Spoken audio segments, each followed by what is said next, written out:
Here are the best 4 strategies for funding your first acquisition. Number 1 is an asset-backed loan. This is literally the best thing you can utilize early on, especially when you don't have much capital. I was recently just involved in a 9-figure acquisition. This was by far the easiest way to get capital for our acquisition. Honestly, it's why my holding company prefers to buy asset-heavy businesses. You might think, what is an asset-backed loan? It is when a company you are looking at buying has assets, either real estate or FF&E or equipment. A lender will basically look at how much those assets are worth, and then they will give you a percentage of what they can lend you based on that.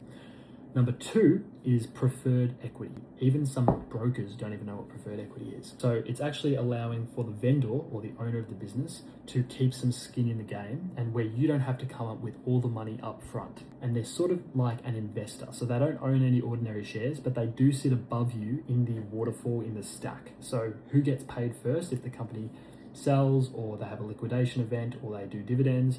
They will get paid before the ordinary shareholder, e.g. you. Everyone talks about vendor financing, but nobody talks about preferred equity.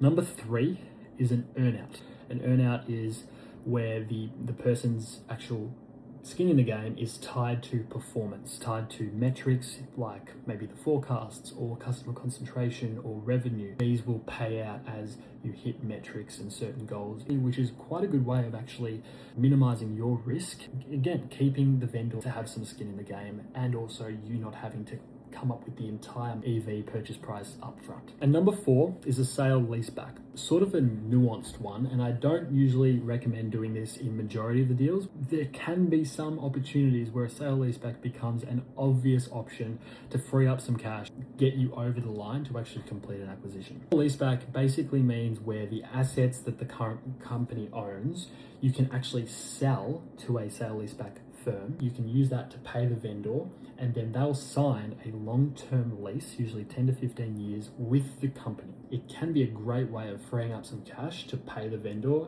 and getting them to agree to your purchase price.